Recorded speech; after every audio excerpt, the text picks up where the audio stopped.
Est-ce que nous pouvons commencer à élever la voix?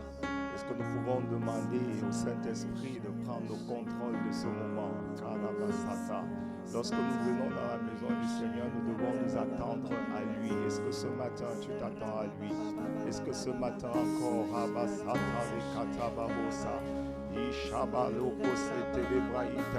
Jésus, nous te couronnons. C'est plus que nous sommes ici. Nous ne sommes pas là pour un homme. Nous ne sommes pas là pour un homme. Nous sommes là pour notre Seigneur Jésus. Nous sommes là pour celui qui nous a aimé le premier. Pour celui qui a donné sa vie pour toi et pour moi. Nous ne sommes pas là pour un homme. Et ce matin, nous voulons dire, Jésus, nous te couronnons. Nous te couronnons ce matin. Nous t'élevons ce matin. Suivant ce qu'il est écrit, à chaque lune, à chaque nouveau sabbat, toute chair viendra se prosterner devant l'Éternel notre Dieu. Et ce matin encore, nous ne voulons pas couronner un homme. Nous voulons couronner celui qui nous a montré son amour. Alors que les hommes nous avaient relâchés, alors que les hommes nous avaient considérés comme des marginaux, les hommes nous avaient abandonnés. L'amour de l'homme était limité. Lui, il n'a pas regardé à notre situation, il n'a pas regardé à nos défauts, mais il est venu nous montrer son amour. Et c'est cet amour encore qu'il prouve aujourd'hui. Ça fait plus de 2000 ans qu'il a donné sa vie, mais aujourd'hui encore, son amour, il nous le donne tous les jours. Alors ce matin, est-ce que tu veux élever la voix pour celui que nous sommes venus couronner, pour celui que nous sommes venus adorer à Shabadosa? C'est lui que nous couronnons ce matin. C'est lui que nous couronnons ce matin.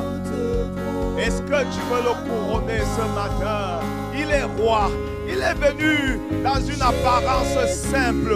Il n'est pas venu avec des chars. Il n'est pas venu avec une couronne. Mais il est venu comme un serviteur. Mais sa mission était parfaite.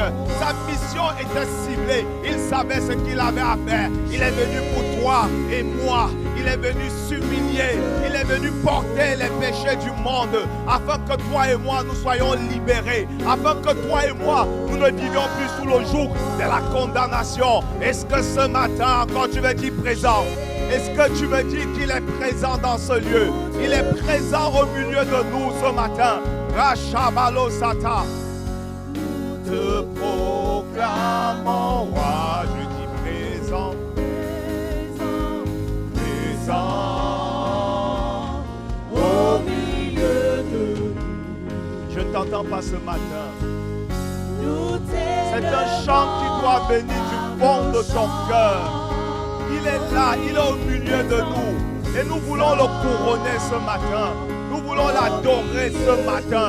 Il a dit lorsque tu t'approches de lui, tu dois oublier tes problèmes. Tu dois oublier tes soucis. Mais tu dois simplement te livrer comme un enfant. Il a dit le royaume, heureux ceux qui sont comme des enfants, car le royaume des cieux est à eux. Alors ce matin, oublie tes problèmes. Yamakato Satelebaha, Shalaba, Ikatamasute. Il est présent au milieu de nous. Il est là, il est présent au milieu de nous. Shalaba. À nos chants. Je ne t'entends pas ce matin.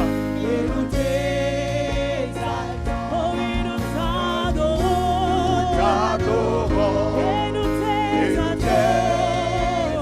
Ton peuple t'adore et nous t'exaltons. C'est un cri du cœur. T'adorons et nous t'exaltons. Et nous t'exaltons. Oh oui, nous t'élevons. Et nous t'exaltons. Oh oui, nous t'acclamons. Et nous t'exaltons. Nous t'acclamons. Et nous t'exaltons.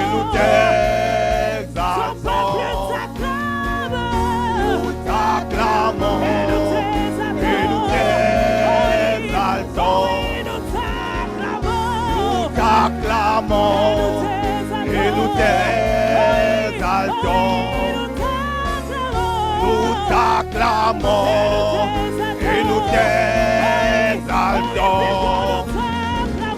Nous t'acclamons et nous t'exaltons.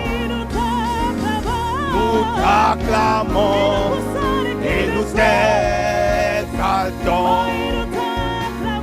Nous t'acclamons et nous t'exaltons.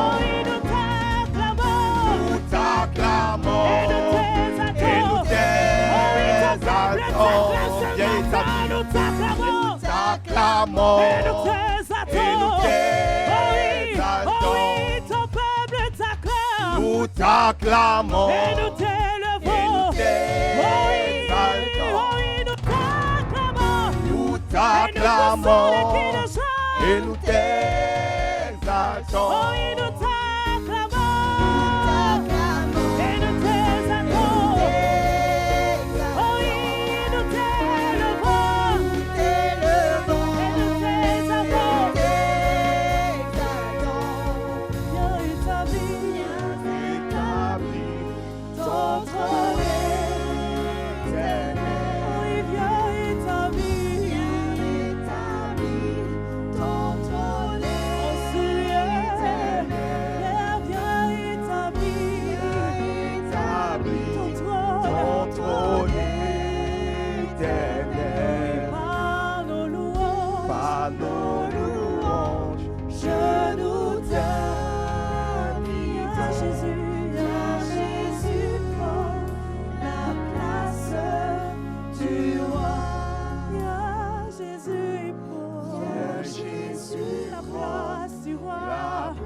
Est-ce qu'on peut acclamer pour le Seigneur?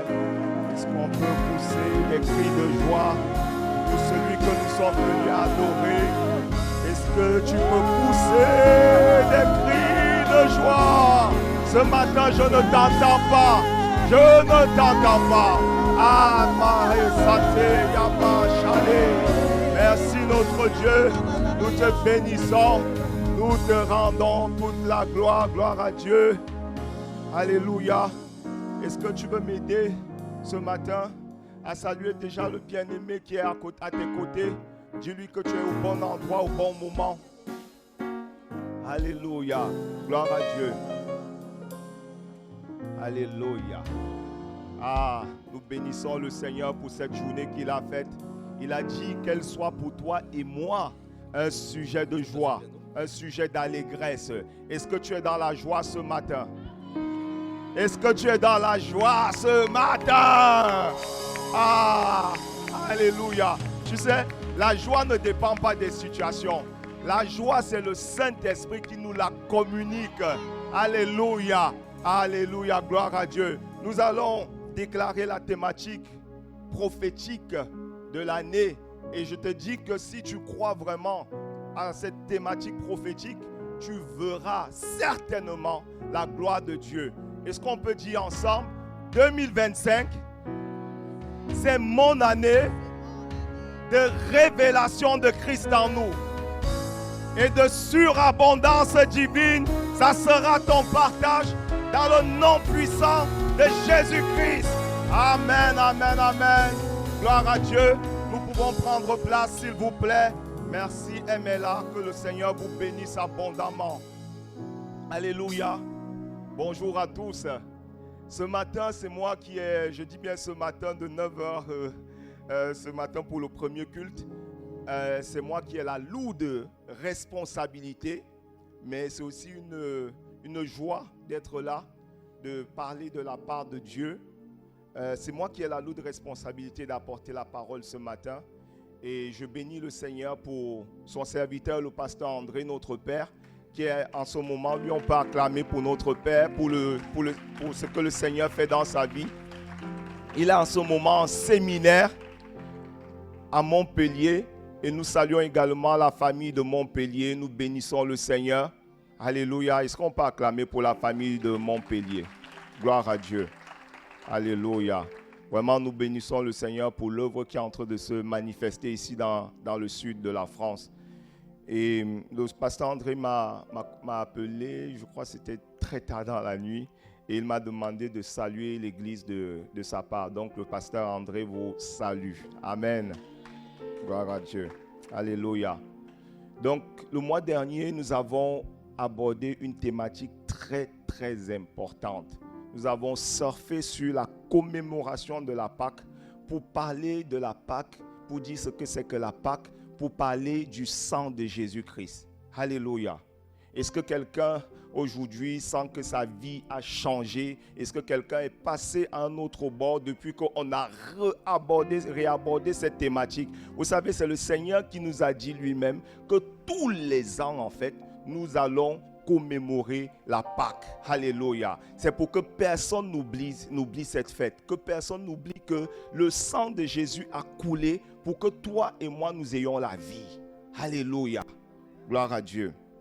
Et le pasteur André nous a parlé de 5 miracles qui ont été accomplis par la Pâque. Parmi les 5 miracles dont il a parlé sont la rémission des péchés. La rémission des péchés, c'est le fait que nous étions tous condamnés. Nous avions tous péché par le péché originel, le péché d'Adam.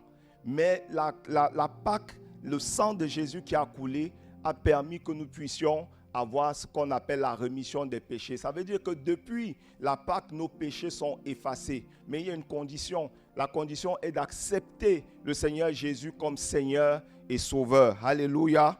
Le deuxième miracle que nous avons eu, c'est la régénération. Est-ce que quelqu'un peut dire avec moi, régénération?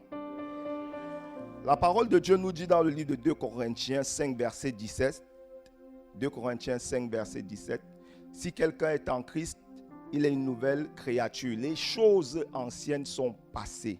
Voilà, les choses anciennes sont passées et voici toutes choses sont devenues nouvelles. Ça veut dire que peu importe la vie que tu as menée dans ton passé, le Seigneur Jésus te donne la capacité aujourd'hui de marcher, de mener une vie. Il dit que tu es régénéré. Ton esprit a été régénéré. Il est venu lorsque tu l'as accepté comme Seigneur et Sauveur. Il t'a donné son esprit. Parce que quand Adam avait péché, l'Esprit de Dieu avait été retiré d'Adam. Il a donné à Adam la capacité, il a retiré son esprit et Adam a commencé à marcher comme il voulait. Et ça a entraîné le péché. Donc on peut voir sur les différentes histoires bibliques qu'à plusieurs reprises, les hommes se sont livrés à d'autres dieux. Les hommes ont péché, les hommes ont tellement attristé le cœur de Dieu. Il n'y avait pas encore de plan salvateur. Le Seigneur avait établi un peuple qui serait comme une torche pour les autres nations. Sauf que le peuple que le Seigneur avait établi était aussi défectueux. Alors, le Seigneur a envoyé son Fils Jésus-Christ afin que tous ceux qui croient en lui ne périssent pas, mais aient la vie éternelle. Comme deuxième miracle, nous avons aussi eu la délivrance de l'ennemi. Ça veut dire que peu importe les actes et les ordonnances qui ont été prononcés contre toi, peu importe le type d'emprise qu'il y avait dans ta vie, le Seigneur te donne la capacité aujourd'hui de marcher sur la puissance de l'ennemi. Alléluia. Je te vois marcher sur la puissance de l'ennemi dans le nom puissant de Jésus-Christ. Le quatrième miracle, c'est la guérison divine. La guérison divine. Je sais que aujourd'hui, beaucoup de gens croient uniquement à la capacité de la science. Mais le Seigneur donne aussi la possibilité à toute personne qui marche en nouveauté de vie, toute personne qui croit en lui, d'avoir ce qu'on appelle la guérison divine. Ça veut dire que où la science s'est limitée, où la science avait dit que tu n'avais plus la possibilité de guérir, où la science t'avait déjà condamné. On avait dit à telle personne que dans 3 semaines, elle serait partie. On avait dit à une autre personne que sa maladie était incurable. Le Seigneur nous a donné la capacité par ses meurtrissures, tel qu'il est écrit dans Isaïe 53, par ses meurtrissures, nous sommes guéris. Alléluia. Et enfin, le 5e miracle que nous avons reçu par la Pâque, c'est la capacité de marcher en nouveauté de vie. Marcher en nouveauté de vie. Est-ce que quelqu'un peut dire avec moi, marcher en nouveauté de vie? Alléluia. C'est important pour tout chrétien qui a donné sa vie à Christ de marcher en nouveauté de vie. Nous ne pouvons plus vivre comme nous vivions avant. Nous devons refléter Christ dans cette génération. Alléluia. Est-ce qu'aujourd'hui, tu peux vraiment dire que ta vie reflète Christ? Est-ce que ta vie reflète Christ? Est-ce que ta vie reflète Christ? Dieu n'est pas venu, n'a pas envoyé son Fils pour nous condamner, mais il nous donne la capacité de marcher, d'être renouvelés dans notre intelligence. Ça veut dire que nous ne pouvons plus vivre comme le monde en fait, mais nous devons vivre, marcher selon la vie que le Seigneur est venu déposer en nous. Alléluia. Et le pasteur André, la semaine dernière, il nous a dit, je vais faire un rappel, il nous a dit que pour marcher en nouveauté de vie, la première des choses, c'est qu'il faut avoir la foi. Il faut avoir la foi. Tu ne peux pas dire aujourd'hui que tu marches en nouveauté de vie si tu n'as pas la foi. Alléluia. Et qu'est-ce que la foi? La parole de Dieu nous dit dans le livre de Hébreux 11, verset 1, que la foi est une ferme assurance des choses qu'on espère et une démonstration de celles qu'on ne voit pas. La foi est une ferme assurance des choses qu'on espère et une démonstration des choses qu'on ne voit pas. Ça veut dire qu'en réalité, pour marcher en nouveauté de vie, nous devons voir, en fait, nous devons manifester des choses que les hommes ne sont pas capables de voir, les choses que les hommes n'ont pas encore vues. Accepter que le Seigneur Jésus de nos jours est mort, qu'il a été enseveli, qu'il est ressuscité. Ça ne peut pas se faire si tu n'as pas la foi. La foi est un élément capital. C'est un élément essentiel pour chacun de nous pour marcher avec le Seigneur Jésus. La Bible nous dit également dans le livre de Hébreux 11, verset 6, que sans la foi, il est impossible de plaire à Dieu. Impossible. Impossible de plaire à Dieu. Et le verset continue en disant qu'il faut que celui qui s'approche de Dieu croit qu'il existe. Première des choses, tu dois vraiment croire qu'il existe. Ça doit venir de ton cœur. Tu dois croire que Dieu existe, peu importe les circonstances, les situations. Est-ce que tu crois que Dieu existe? Et si tu crois qu'il existe, tu dois aussi croire qu'il est le rémunérateur. Il est ton rémunérateur. Est-ce que quelqu'un peut dire avec moi, Dieu est mon rémunérateur? C'est lui qui te rémunère. Pourquoi? Parce que Dieu, c'est le consommateur de notre foi. Nous avons besoin de manifester la foi pour que Dieu opère dans notre vie. Il faut que celui qui s'approche de Dieu croit que Dieu existe et qu'il est le rémunérateur. Mais il est notre rémunérateur à condition qu'on le cherche. Et pour que Dieu soit notre rémunérateur, pour que nous puissions marcher dans la foi, la parole de Dieu nous dit que Dieu a déposé en chacun de nous une portion de foi. Une portion de foi. Romains 12, verset 3. Dieu a déposé en chacun de nous une portion de foi. Et c'est cette foi-là, en fait, que Dieu nous appelle à développer. En fait, dès que tu as accepté le Seigneur Jésus comme Seigneur et Sauveur, tu ne peux plus dire que tu n'as pas la foi. Parce que la portion, la semence de foi a été déposée à l'intérieur de toi. Maintenant, c'est à toi de la développer. Pourquoi? Parce qu'une semence, le but d'une semence, c'est d'être développée. Une semence ne peut pas rester statique en fait. Lorsque tu déposes une semence, de fleurs, tu t'attends à ce qu'elle manifeste, qu'elle produise la fleur. On est bien d'accord? Donc nous tous qui sommes ici et qui avons accepté le Seigneur Jésus, nous avons la foi. Mais le problème, c'est qu'est-ce que nous faisons? Que faisons-nous pour développer la semence que nous avons reçue? Est-ce que la semence est suffisamment développée? Qu'est-ce que nous avons mis dans notre vie? Comment est-ce que nous marchons aujourd'hui avec le Seigneur pour que cette semence puisse développer? La parole dit, si quelqu'un est en Christ, il est une nouvelle créature. Les choses anciennes sont passées. Est-ce que les choses anciennes sont passées dans ta vie? Est-ce que tu es devenu un être spirituel qui aspire à chercher à faire plaisir, à plaire à Dieu, suivant Romains 11, verset 6. Est-ce que c'est à cela que tu aspires? Alléluia. Nous ne pouvons pas dire que nous ne pouvons pas dire que nous marchons avec Dieu si vraiment nous ne développons pas cette semence-là. Il faut savoir une chose parmi les éléments que le pasteur André, pourquoi le titre de notre enseignement de la semaine dernière, c'était « La foi infaillible du juste ». Et le pasteur André a attiré notre attention sur plusieurs éléments. Il a dit en fait que Matthieu 24, verset 10, verset 12, verset 13, que beaucoup de personnes vont abandonner la foi. Pourquoi? Parce que lorsqu'on passe par des situations, par des épreuves, si la semence qui a été déposée en nous n'a pas grandi, si elle n'a pas mûri, si nous ne l'avons pas développée, nous serons tentés d'abandonner la foi. Où en es-tu avec ta semence?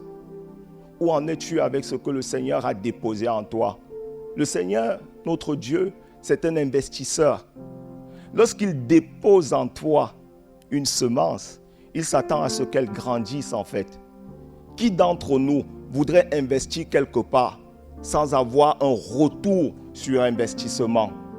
Est-ce qu'il y a quelqu'un qui voudrait investir et ne pas avoir de retour sur l'investissement? C'est la même chose que le Seigneur a fait avec nous. À chaque fois que quelqu'un a répondu à son appel, c'est lui qui nous a choisis en fait. C'est lui qui nous a tendu la main. Et chaque fois que tu as répondu à son appel, il a pris une semence. Bon, je n'ai pas les grains de sénévé. J'ai apporté les grains de chia. Est-ce qu'on peut... J'ai apporté les grains de chia. Vous savez pourquoi j'ai apporté les grains de chia? Parce que si on regarde Luc, je crois que c'est Luc 8 en fait, vous savez, les disciples sont dans la barque en fait. Et à un moment donné, il y a une tempête et les disciples sont en train de couler. Et ils commencent à crier, Seigneur Jésus, sauve-nous! Voilà, exactement. Donc, pendant qu'ils naviguaient, Jésus s'endormit. Un tourbillon fondit sur le lac. La barque se remplissait d'eau et ils étaient en péril. On continue. Ils s'approchaient et le réveillaient en disant, Maître, Maître, nous périssons. S'étant réveillé, il menaça le vent et les flots. Qui s'apaisèrent et le calmèrent, et le calme revint. Continue. Puis il leur dit, où est votre foi? Où est votre foi? Saisis de frayeur et d'étonnement, ils se disent les uns les autres, quel est cet homme qui commande même au vent et à qui ils obéissent. Alléluia. Alléluia. On continue. Ils abordaient le pays, bon, c'est pas important. Donc, en quelque sorte, en fait, les disciples, en fait, sont menacés, en fait. Bon, je me suis un peu... Tac. Bon, c'est pas grave. Bon, vous savez, le Seigneur Jésus, à un moment, il y a un passage dans la Bible où il a dit que, en fait, si vous avez une foi comme un grain de sénévé, vous serez capable de dire à cette montagne, jette-toi dans l'eau, et elle se jettera dans l'eau. Donc, ça veut dire, en fait, que notre foi n'a pas besoin d'être aussi grande qu'un grain de sénévé, en fait, pour qu'elle soit grande. Je ne sais pas si vous comprenez ce que je dis. Nous pouvons avoir une petite foi. La petite foi, en fait, c'est la foi qui est la semence que le Seigneur nous a donnée. Mais nous pouvons également avoir une grande foi. Et le Seigneur nous appelle à passer de la petite foi pour avoir une grande foi. Et la petite foi, en fait, pourrait ressembler, je dis bien, la petite foi, en fait, pourrait ressembler à ce grain de chia. Vous voyez? C'est un grain qui est plus petit. Il est plus petit que le grain de sénévé. Hein? Mais il ressemble un peu à la semence que le Seigneur a déposée en chacun de nous. Et la grande foi pourrait ressembler à un grain de moutarde ou encore un grain de sénévé. C'est ça la grande foi. Parce qu'avec cette grande foi, il a dit que nous serons capables d'ordonner et d'être obéi. De faire venir d'appeler le surnaturel de Dieu dans la vie, dans une vie normale en fait. Alléluia. Et la Bible nous dit que sans la foi, il est impossible d'être agréable à Dieu. Impossible d'être agréable à Dieu. Ça veut dire que lorsque nous ne manifestons pas notre foi, nous attristons le Seigneur. La preuve en est que quand on lit le livre de Luc 7, on parle du centurion romain. Et dans ce livre-là, en fait, on nous explique que le centurion, en fait, avait un serviteur qui était en souffrance. Voilà, le centenier avait un serviteur auquel il était très attaché et qui se trouvait malade sur le point de mourir. Ayant entendu parler de Jésus, il lui envoya quelques anciens des Juifs pour le prier de venir guérir son serviteur. Ils arrivaient auprès de Jésus, lui adressaient d'instantes supplications disant « Il mérite que tu lui accordes cela, car il aime notre nation et c'est lui qui a bâti notre synagogue. » Vous voyez, il avait la foi. Vous voyez, c'était un Romain et le Romain, c'était quelqu'un qui était dans l'armée. Il était chef dans l'armée et il est quand même allé bâtir la synagogue. Donc, cet homme avait beaucoup de foi en lui. Et donc, on continue. Jésus étant allé avec eux, n'était guère éloigné de la maison. Quand le centenier envoya des amis pour lui dire « Seigneur, ne prends pas tant de peine, car je ne suis pas digne que tu entres sous mon toit. » C'est aussi pour cela que je ne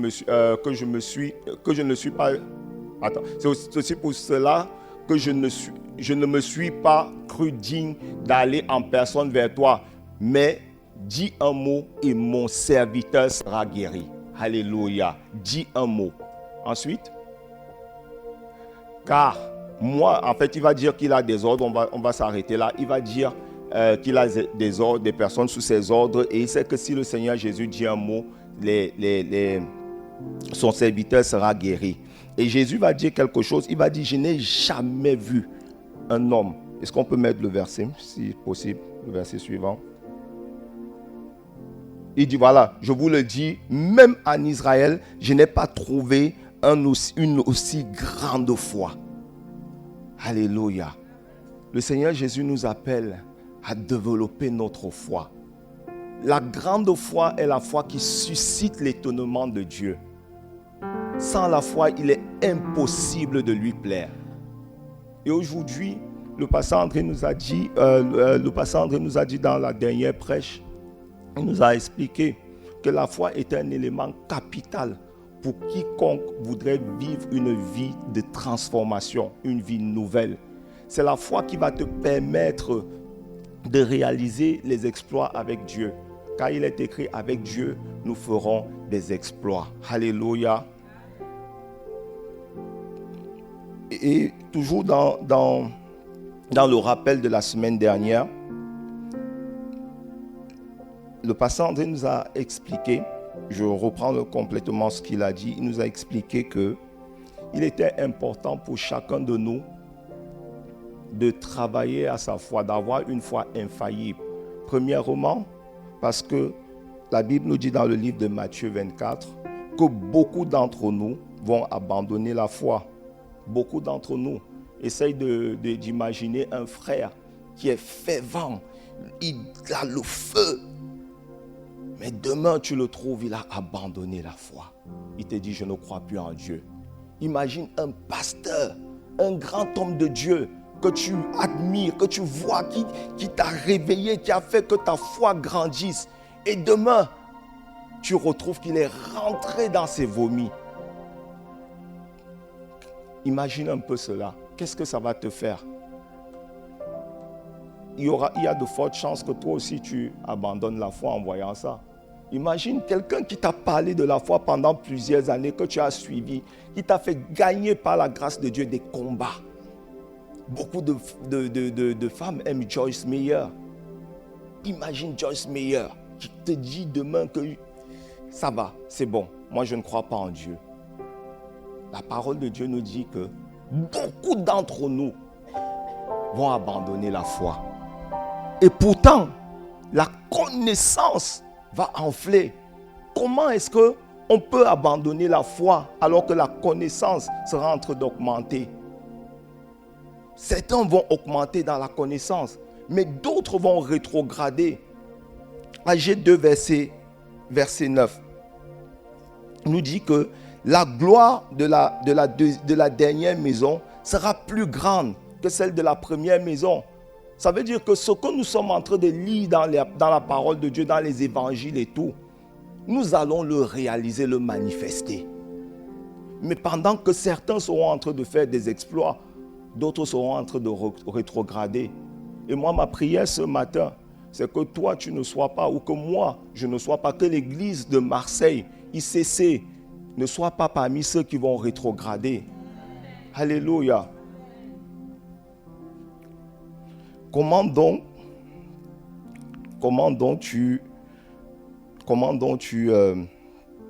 Qu'est-ce que tu peux donc faire aujourd'hui par rapport à ce que tu as reçu, la mesure de foi? C'est notre thématique d'aujourd'hui. La mesure de foi.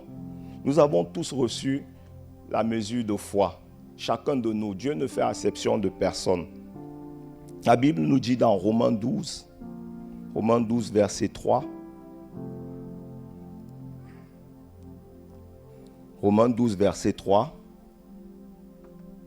Par la grâce qui m'a été donnée, j'ai dit à chacun de vous de n'avoir pas de lui-même une trop haute opinion, mais de revêtir des sentiments modestes selon la mesure de la foi que Dieu a départie en chacun de nous. Dieu a donné à chacun de nous une mesure de foi. Une mesure de foi qui ressemble peut-être probablement à ce grain. Je sais qu'il n'est pas encore comme le grain de sénévé, parce que si notre mesure de foi était comme le grain de sénévé, nous serons capables de dire à une montagne de se déplacer, de se jeter dans l'eau, qu'elle le ferait. Alléluia. Donc Dieu a laissé en nous une étincelle. Il a laissé en nous quelque chose, une semence. C'est ce qu'on appelle la mesure de foi. Ici, on va au verset 4. Verset 4 de Romains 12.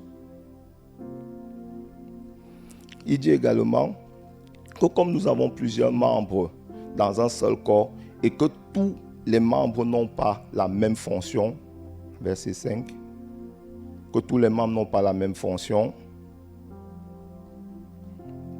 Voilà. Ainsi, nous qui sommes plusieurs, nous formons un seul corps en Christ et nous sommes tous membres les uns les autres. Donc en réalité, la mesure de foi que tu as reçue, c'est une semence que le Seigneur t'a donnée pour que tu puisses opérer dans ton domaine. En fait, ce que j'ai envie de te dire ce matin, c'est que chacun de nous a reçu une mesure de foi, mais pour opérer dans un domaine spécifique. Alléluia. Donc tu n'as pas à envier ce que tu vois dans la vie de l'autre en fait. Pourquoi? Parce que Dieu veut que tu puisses exercer dans un domaine particulier dans lequel il t'appelle. C'est un peu comme les membres d'un corps, nous dit la parole de Dieu dans le livre de Romains. Les membres d'un corps, c'est quoi? Il y a les pieds, les orteils, les ongles, ainsi de suite. Et chaque membre a une fonction spécifique. Mais pour que tu puisses savoir quelle est la fonction que ta foi va exercer, pour que tu puisses savoir quelle est la fonction à laquelle le Seigneur t'appelle, tu dois exercer ta foi. Alléluia. Alléluia. La Bible nous dit que la foi, le livre de Jacques 2, verset 20, Jacques 2, verset 18 d'abord, nous dit que la foi sans les œuvres est vaine en fait. Donc c'est plutôt le verset 20, je crois. La foi sans les œuvres, voilà. En fait, dans le verset 18, il dit, mais quelqu'un dira, toi, tu as la foi et moi, j'ai les œuvres. Et quelqu'un d'autre, montre-moi ta foi sans les œuvres et moi, je te montrerai la foi par mes œuvres.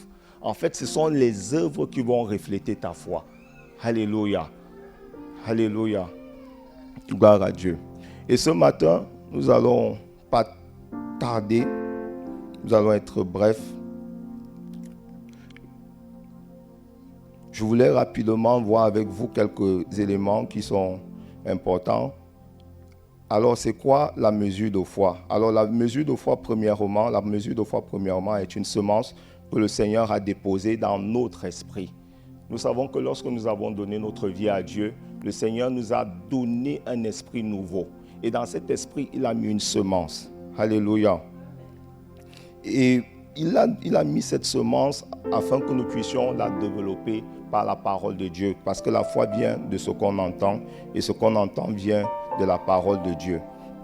La semence également que nous avons reçue, comme nous avons vu dans le livre de Romains 12, versets 3 à 4, la semence nous a également été donnée pour que nous puissions opérer de manière différente.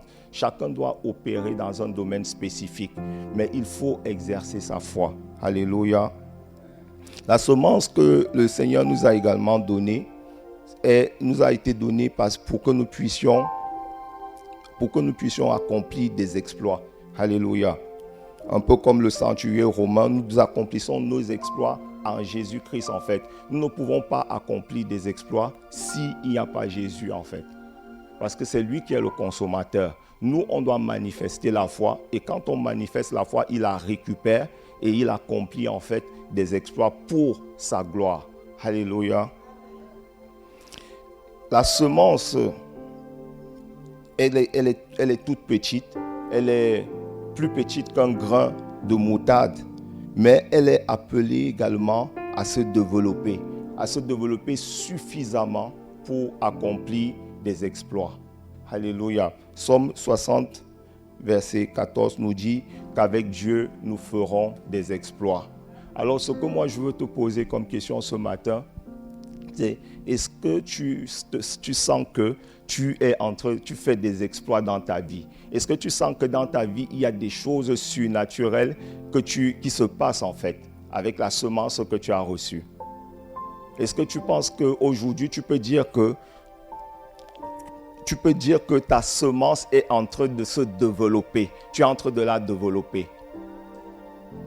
Alors, je vais te donner quelques points qui vont nous aider, toi et moi, parce que nous tous, nous sommes en construction, qui vont nous permettre de développer notre semence. Et pour révéler ces points, je me suis basé sur des référents dans la marche avec Dieu.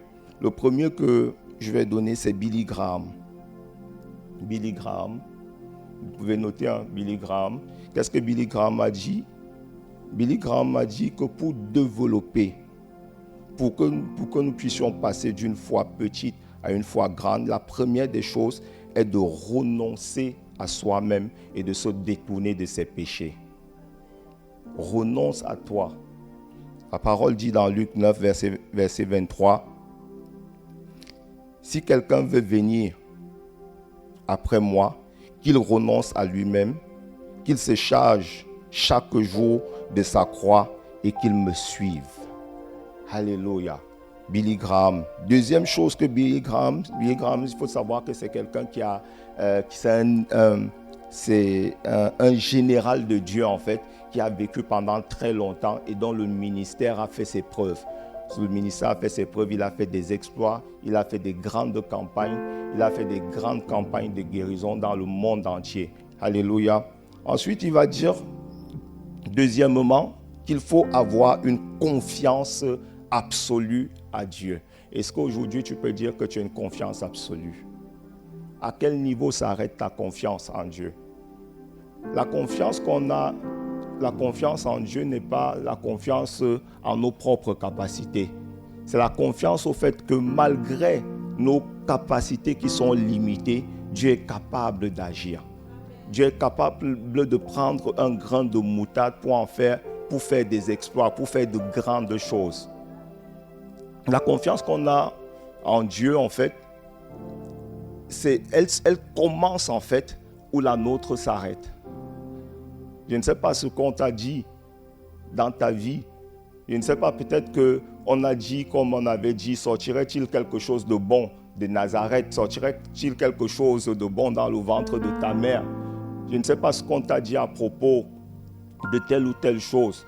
Mais sache que si tu as une confiance absolue en Dieu, il va agir. Suivant ce qu'il est écrit, suivant ce qu'il est écrit dans le psaume 125, verset 1, que ceux qui se confient à l'Éternel sont comme la montagne de Sion.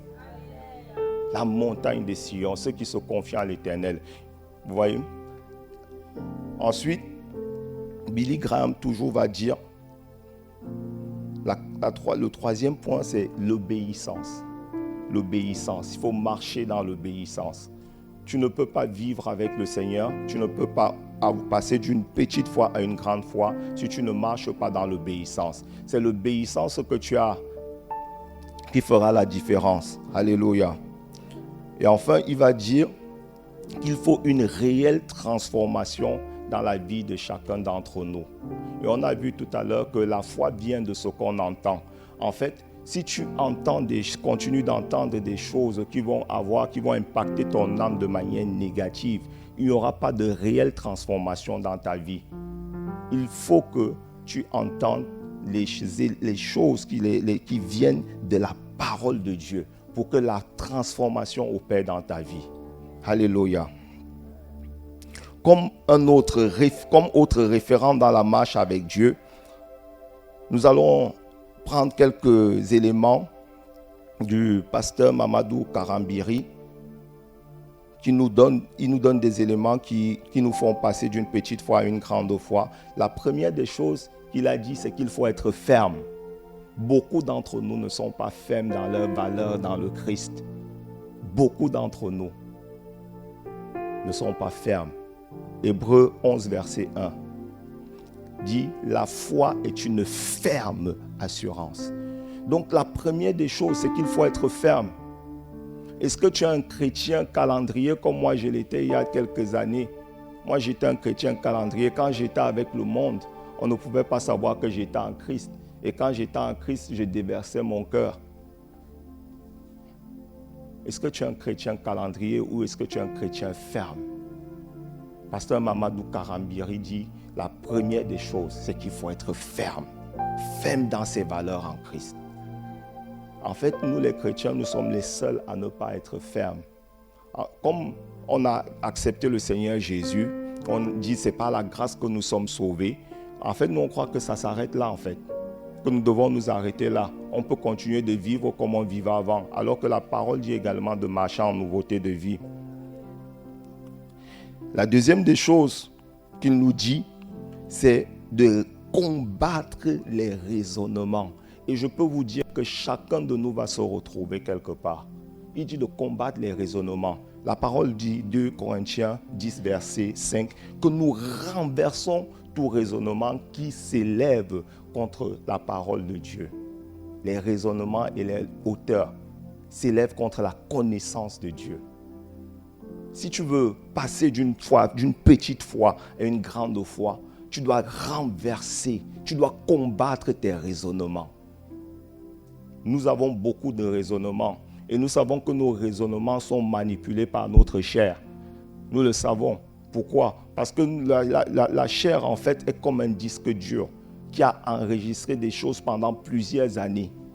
Plusieurs années. Et la chair, en fait, la chair te révèle en fait qui tu es, mais elle ne te révèle pas qui tu es par ton âme, mais elle ne te révèle pas qui tu es par ton esprit. C'est pour ça que des fois, quand on échange avec certaines personnes, on peut facilement dire si la personne est charnelle ou spirituelle. Nous devons renverser les raisonnements qui s'élèvent contre la connaissance de Dieu. À partir du moment où tu les renverses, à partir du moment où tu deviens comme un enfant, puisque le Seigneur Jésus a dit, laissez les enfants venir à moi, le royaume des cieux est pour ceux qui sont comme eux. À partir du moment où tu renverses les raisonnements, tu commences par accepter la parole de Dieu. Et souvent, nous avons du mal à accepter la parole de Dieu. Des fois, on prend la parole de Dieu, on a l'impression que c'est juste un livre. Un livre qui raconte de belles histoires, qui te parle des dragons, qui te parle des hommes qui ont tué des lions, alors que c'est une vie et c'est un esprit. Alléluia. Ensuite, il va nous dire qu'il suffit que la foi soit comme un grain de sénévé pour qu'elle opère. Ça veut dire qu'il suffit de s'exercer. Continue de t'exercer dans la foi. Fais ce qui plaît à Dieu. Va dans les champs missionnaires. Investis en toi-même. Investis dans ton esprit. Va évangéliser. Va annoncer la bonne nouvelle. Même si tu penses ne pas être équipé. C'est plus tu vas annoncer la bonne nouvelle que c'est plus tu vas annoncer la bonne nouvelle, plus tu vas être équipé. Nous devons croire en ce que le Seigneur a déposé en nous. Alléluia. Enfin, il va nous dire, comme l'a dit Jacques, que la foi s'accompagne des œuvres. Tu ne peux pas parler, tu ne peux pas augmenter de foi si derrière tu n'as pas les œuvres qui parlent. Qu'est-ce qu'aujourd'hui tu as fait pour que tes œuvres parlent? Est-ce que tes œuvres parlent pour montrer ta foi? Qu'est-ce que tu as fait? Est-ce que tu as annoncé le Seigneur Jésus? Est-ce qu'il y a un changement qui a opéré dans ta vie qui montre que tu marches en nouveauté de vie? Est-ce que tu sors annoncer la bonne nouvelle pour montrer que tu as cru et tu as parlé? Beaucoup d'entre nous restent dans leur confort. Beaucoup d'entre nous ne veulent pas se bouger quand il s'agit d'annoncer la parole de Dieu. Quelles sont les œuvres qui vont parler pour toi et pour moi? Qu'est-ce qui va nous montrer aujourd'hui ou demain que tu as changé? Alléluia. Ensuite, un autre référent ou une référente dans la foi, il y a Joyce Meyer. Vous connaissez bien le combat de Joyce Meyer. Joyce Meyer a vécu une vie où elle était sous l'emprise des combats de l'âme. Elle était dans une famille où elle a été violée par son père. Elle a eu un divorce et c'était difficile pour elle. En fait, pour beaucoup de femmes, cette situation aurait été très difficile pour s'en sortir. Mais Joyce Meyer a su, par la grâce de Dieu et par la foi qu'elle avait de Dieu, elle a su combattre en fait ses ennemis. Alléluia. Joyce Meyer nous dit, pour passer d'une petite foi à une grande foi, nous devons libérer notre foi. Alléluia. Et elle dit, pour libérer elle dit que la foi est comme un muscle. Plus on s'exerce à la foi, plus on la libère, plus elle grandit. Beaucoup de personnes, beaucoup d'entre nous avons comprimé notre foi. Notre foi est restée comme une semence, comme la semence que nous avons reçue depuis. Ça fait longtemps que tu as donné ta vie à Dieu, mais ta foi est toujours comme cette semence. Ça fait longtemps. Est-ce que tu veux libérer ta foi? La foi, c'est un muscle. Le muscle, quand tu ne le travailles pas, il s'atrophie. La foi s'atrophie quand tu ne la travailles pas. Joyce Meyer nous demande de libérer notre foi. Alléluia.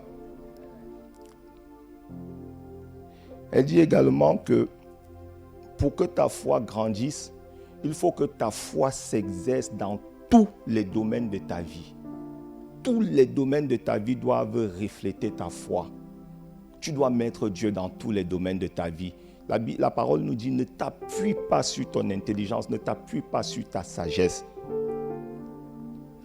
2 Corinthiens 4, verset 13 nous dit, et comme nous avons reçu le même esprit de foi qui est exprimé dans cette parole de l'Écriture, j'ai cru, c'est pourquoi j'ai parlé, nous aussi nous croyons et c'est pour cela que nous parlons. Exerce ta foi dans tous les domaines. Alléluia. Troisième point, Joyce Meyer toujours. Elle dit que nous devons vivre par la foi. Alléluia. Vivre par la foi, à l'instar de l'apôtre Paul. Il dit que si je vis, ce n'est plus moi qui vis. Il est esclave de Jésus. Si je vis, ce n'est plus moi qui vis. Est-ce que tu vis par la foi? La Bible, la parole de Dieu nous dit, mon juste vivra par la foi. L'apôtre Paul vivait par la foi. Il vivait pour plaire à Dieu. En fait, nous devons vivre, chacun de nous doit vivre pour plaire à Dieu. Est-ce qu'aujourd'hui tu as la conscience que tu dois plaire à Dieu? Qu'est-ce que tu fais pour plaire à Dieu, à ton Créateur?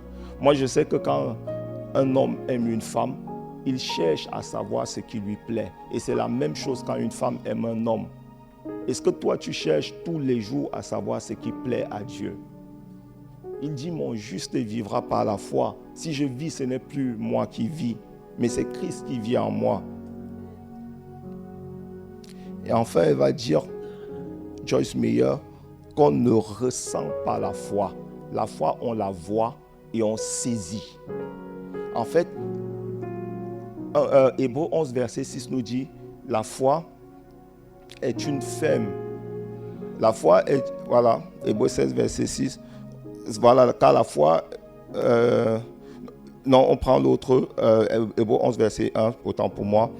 La foi est une ferme assurance des choses qu'on espère. Voilà, des choses qu'on espère, une démonstration des choses qu'on ne voit pas. En fait, là où les hommes n'ont pas vu, tu dois aller voir et tu dois saisir. La foi, c'est celui qui a la foi qui voit. Et quand il voit, il sait que c'est possible. La Bible nous dit que Noé avait vu, qu'il avait vu que le monde serait englouti par les eaux. Il a commencé à construire une arche. Alors que ça faisait des années qu'il n'avait pas plu. La foi va voir les choses et va les saisir pour les ramener à l'existant. Alléluia. Enfin, je ne pourrais pas terminer ces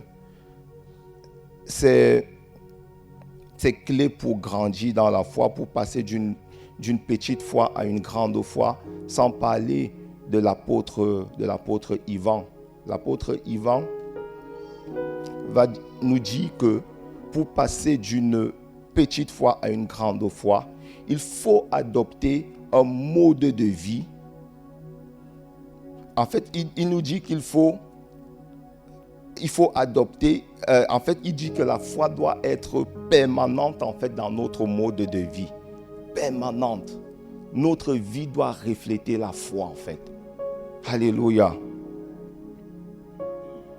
Il dit également que la foi en fait, pour passer d'une grande foi à une petite foi, notre foi doit prêter l'oreille à ce que dit Dieu.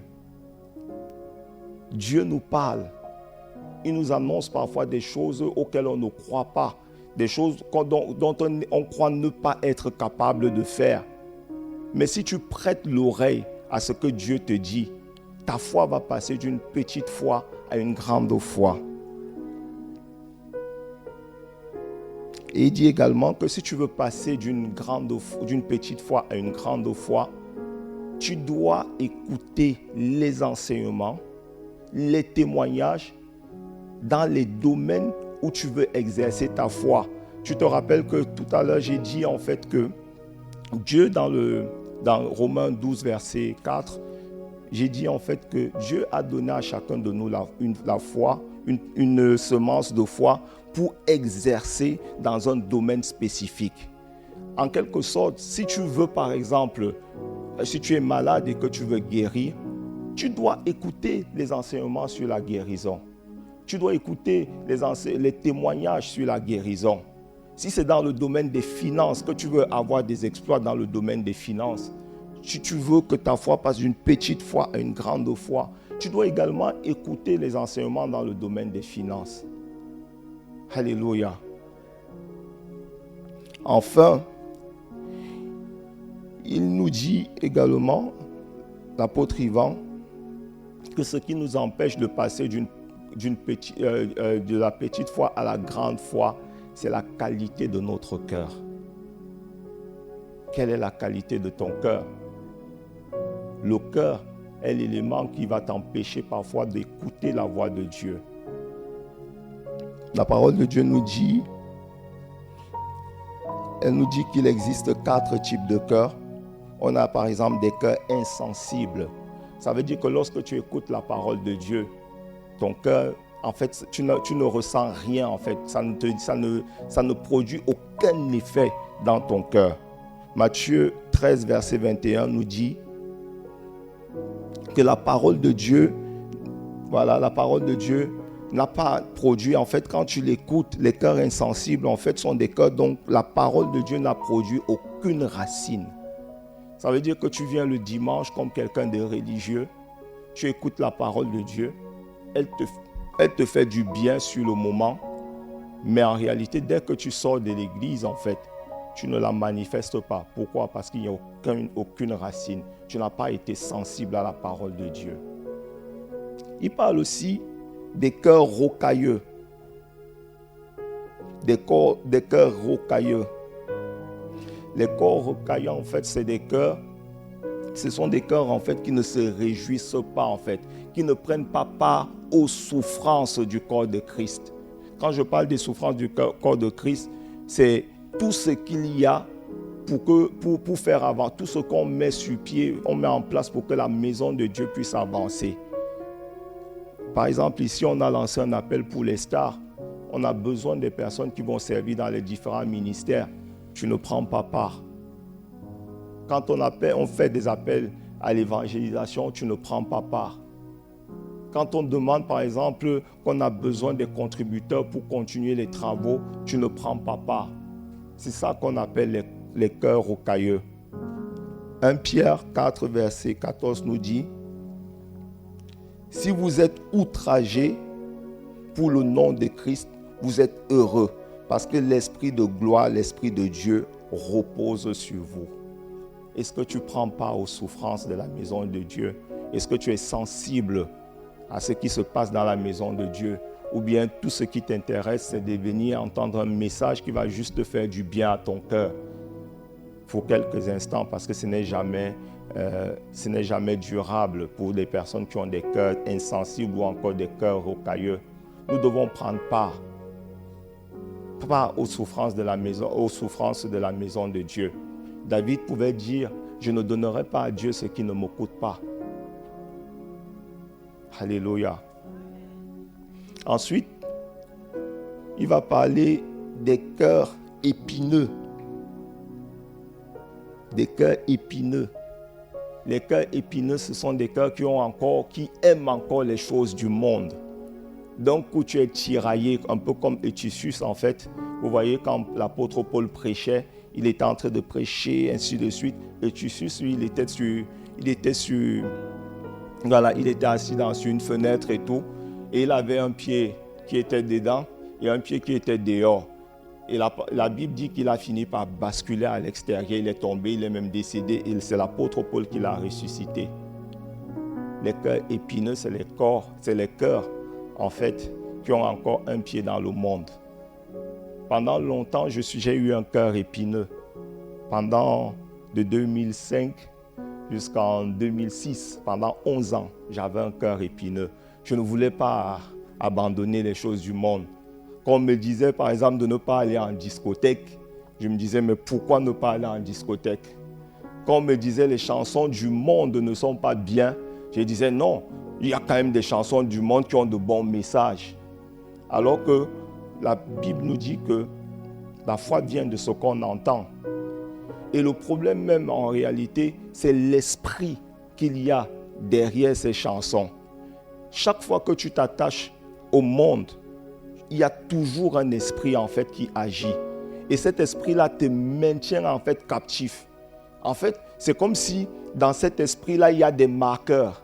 Vous voyez? Des marqueurs en fait qui font que tu es toujours un pied dans le monde et un pied dans l'église.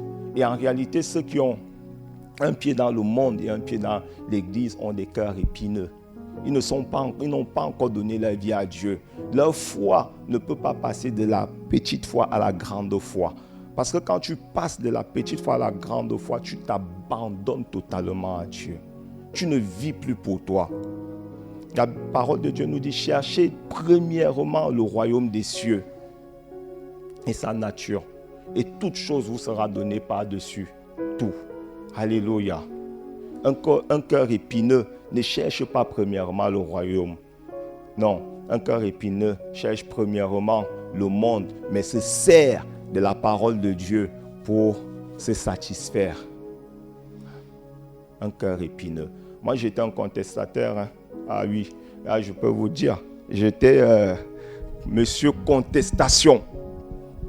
Oui, même quand je suis arrivé à ICC, au début, tu peux demander à ma soeur À ma soeur Josée, j'étais un contestataire. Ah oui, il fallait toujours que j'ai une idée scientifique, un raisonnement, quelque chose qui allait un peu dire que non, mais il y a une autre façon de voir les choses. Mais j'ai appris dans ma marche avec le Seigneur à utiliser un grand principe.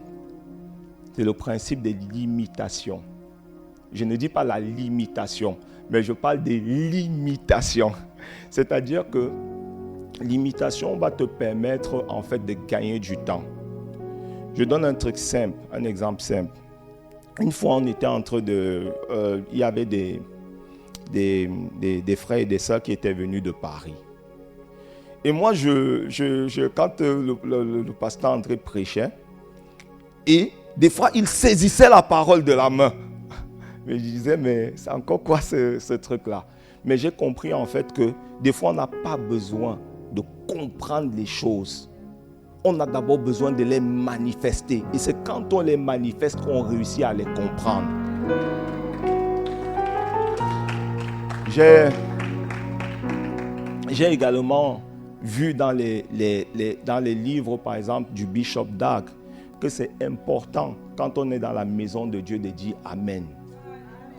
Parce que lorsque tu dis Amen à une parole, ça veut dire que tu es en train d'imposer à ton cœur de la recevoir. Ne viens pas dans la maison de Dieu pour rentrer comme tu es venu. Attends-toi à Dieu. Il y a une seule parole, peut-être pour laquelle tu es venu. Dieu ne veut pas que, peut-être, oui, il veut peut-être que tu prennes toutes les paroles, mais il y a une parole qui peut changer ta vie, qui peut changer ta conception, qui peut te délivrer des prisons de la limitation. Viens dans la maison du Seigneur et attends-toi à Dieu. Alléluia. Et ensuite, l'apôtre Ivan va parler d'un dernier type de cœur. C'est ce cœur-là qui va te permettre, te permettre de passer d'un cœur, de passer d'une petite foi à une grande foi. C'est le cœur honnête et bon. Est-ce que quelqu'un peut dire avec moi le cœur honnête et bon? Alléluia. Est-ce qu'on peut déjà acclamer pour le Seigneur, pour le type de cœur auquel tu es appelé, auquel je vois le cœur honnête et bon s'implanter à l'intérieur de toi. Je vois le Seigneur manifester un cœur honnête et bon à l'intérieur de toi. Le cœur honnête et bon, c'est celui-là qui vient et qui saisit la parole. C'est un cœur qui est sans partage, sans partage. C'est un cœur qui aime tout le monde.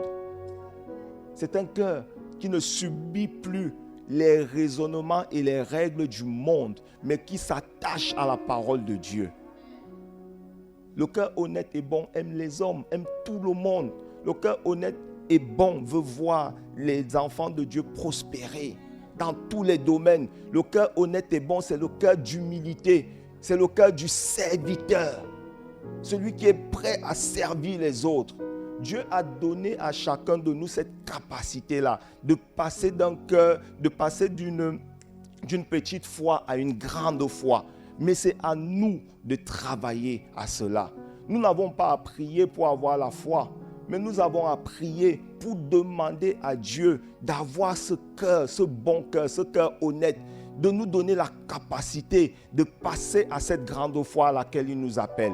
Nous avons déjà la foi, mais c'est le niveau, c'est la mesure de foi à laquelle nous sommes qui fait la différence. Et aujourd'hui, je veux inviter quelqu'un ce matin qui veut passer à un autre niveau, qui sait qu'il a encore beaucoup, nous sommes tous en construction, mais il y a quelqu'un qui a envie de passer à un autre niveau de foi. Je vais inviter quelqu'un à se lever ce matin. On va prier ensemble pour la personne qui veut passer à un autre niveau de foi.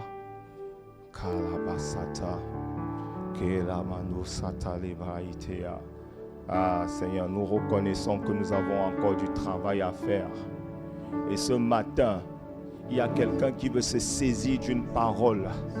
Il y a quelqu'un qui reconnaît que son niveau de foi, sa mesure de foi n'a pas assez été travaillé, n'a pas assez été challengé par la parole.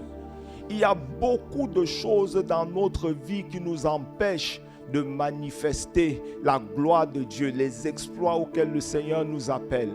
Il y a quelqu'un qui a négligé la marche avec Dieu.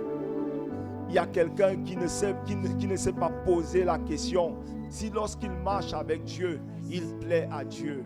Et ce matin, Père, nous prions notre Dieu, que tu nous fasses sortir de ces chaînes, que tu nous fasses sortir de ces faux raisonnements, que tu nous fasses sortir, notre Dieu, de cette prison qui nous empêche de manifester ta gloire. Autrefois, nous étions reconnus comme ayant une petite foi.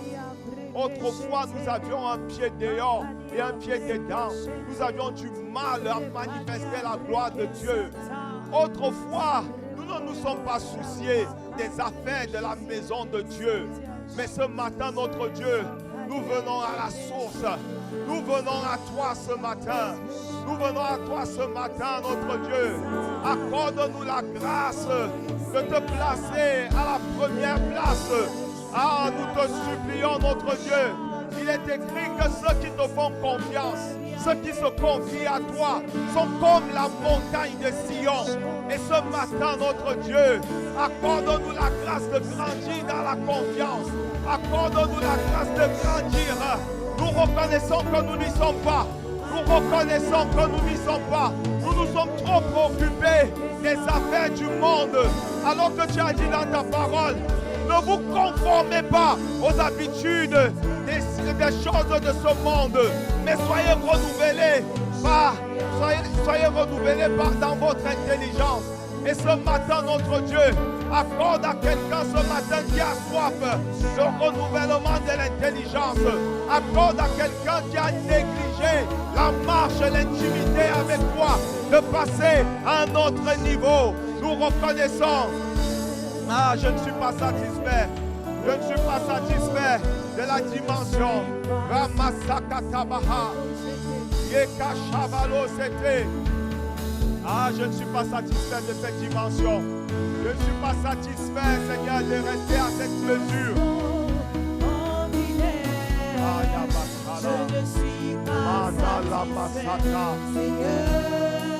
Ah non, je ne suis pas satisfait. Je ne suis pas satisfait. Ah.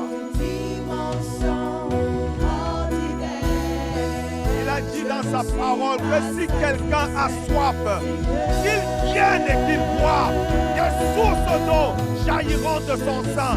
Et ce matin, notre Dieu, nous voulons te dire que nous ne sommes pas satisfaits de la dimension ordinaire.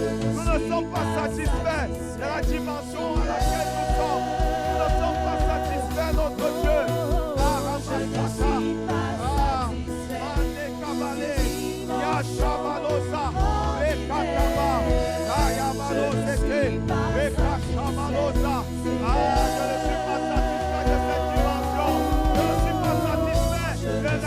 À la petite dimension, à la petite mesure de foi. Accorde-moi la grâce ce matin de passer à un autre niveau. Accorde-moi la grâce de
foi s'exerce dans un domaine, tu dois non seulement déclarer tes paroles dans ce domaine-là, mais tu dois également suivre les enseignements et les témoignages qui sont rapportés, qui vont lien à ce domaine.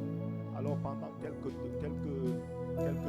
secondes, tu vas élever la voix, tu vas dire à Dieu de t'accorder la grâce d'avoir la foi dans le domaine auquel tu t'attends à lui. Est-ce que tu peux élever la voix? Ça peut être le domaine de la guérison, des finances, ça peut être l'intimité avec lui. Il a dit qu'avec lui nous accomplirons des exploits. Alors élève la voix là où tu te trouves. Dis-lui que tu n'es pas satisfait. Dis-lui que parfois ta foi vacille. Elle vacille comme celle des disciples dans la barque. Mais ce matin, tu as décidé de faire confiance à Dieu. Tu as décidé de t'accrocher à sa parole. Ce matin, tel qu'il est écrit dans Somme 125, verset 1, ceux qui se confient à l'Éternel, ça veut dire ceux qui lui font pleinement confiance, ils sont comme la montagne de Sion. Dis ce matin à Dieu que tu ne fléchiras pas, mais que tu auras une foi ferme. Peu importe ce que l'ennemi te montre, peu importe ce que l'ennemi te montre, peu importe les voix que tu entends, peu importe les limitations auxquelles tu as fait face il y a plusieurs années, mais ce matin, il y a un renouvellement d'intelligence, il y a un renouvellement d'intelligence, il y a une dimension supérieure de foi qui opère dans ta vie. Je ne connais pas le domaine où tu t'attends à Dieu. Je ne connais pas le domaine où tu as la foi vacillante. Mais ce matin, peut-être que c'est les raisonnements qui t'empêchent, qui s'élèvent contre la connaissance de Dieu. Mais ce matin, tu peux lui dire ça, que tu brises tout raisonnement qui s'élève contre la connaissance de Dieu. Alors élève la voix là où tu te trouves. Je ne sais pas par où tu passes. Peut-être que ce sont des difficultés financières. Peut-être que tu as des difficultés financières et que tu ne t'attends plus à Dieu. Tu es en train de chercher des moyens pour résoudre ces problèmes-là, pour outrepasser ces difficultés financières. Mais ce matin, dis à Dieu, je te fais confiance. Je te fais confiance. Peut-être que ce n'est pas facile pour toi, mais ce matin, il a dit, ceux qui se confient à Dieu renouvellent leur force.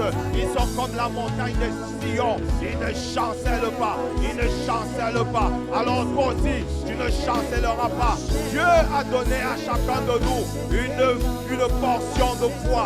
Il a donné à chacun de nous une foi suffisante pour être développé et accomplir des exploits. C'est lui le consommateur de ta foi, de ma foi. Alors il a juste besoin que tu exerces ta foi. Alors déclare, dis à la situation de s'en aller maintenant par l'autorité qui t'a été donnée. Ah, Makatabalo Satea, Ikatama, et Chabale Ketea, Mandoko Soto, Okata. Il est écrit, quand tes résolutions dépendra ton succès. Alors ce matin, tu peux ordonner à la montagne de tomber. Tu peux ordonner à ce problème de partir. Tu peux ordonner à ce problème de se jeter dans les tréfonds de la mer. Et ce matin, la Masakata et Chabalosa, les Katama, parle à la situation. Encore quelques minutes. Parle à la situation. Encore quelques minutes. Parle à la situation. Parle à la situation. Encore quelques minutes. Ramasakate, il a dit dans sa parole que c'est la prière fervente du juste qui a une énorme efficacité. Alors tu ne peux pas te taire. Tu ne peux pas te taire. Tu ne peux pas te taire. Il t'a donné le pouvoir d'ordonner et d'être obéi. Alors exerce ta foi ce matin. Exerce ta foi ce matin. Marakatosa et Chabale Mandeketea. Ah, nous te bénissons, notre Dieu. Nous te donnons toute la gloire. Ce mois, c'est le mois des exploits dans le domaine financier. Peut-être que depuis le début de l'année, tu es tiraillé dans tes finances. Mais ce matin, je veux te dire une chose. Que le Seigneur a entendu tes paroles. Le Seigneur va remplir ton compte dans le nom de Jésus-Christ. Le Seigneur va te faire sortir des difficultés financières dans lesquelles tu es. Tu ne vas plus pleurer quand tu vas voir ton compte. Tu ne vas plus réfléchir pour voir comment économiser. Parce que le Seigneur a dit qu'avec lui, nous accomplirons des exploits. Le Seigneur va non seulement résoudre tes problèmes financiers, mais également il va te donner la sagesse et l'intelligence de bien administrer ce qu'il te donne et de fructifier ce qu'il te donne. Alléluia. Seigneur, nous te rendons grâce, nous te bénissons, nous te donnons toute la gloire et nous te disons merci pour l'accomplissement de tes promesses. Nous te disons merci parce que ce que tu dis, tu accomplis certainement. C'est à toi que revienne la gloire dans le nom puissant de Jésus. Est-ce qu'on peut acclamer?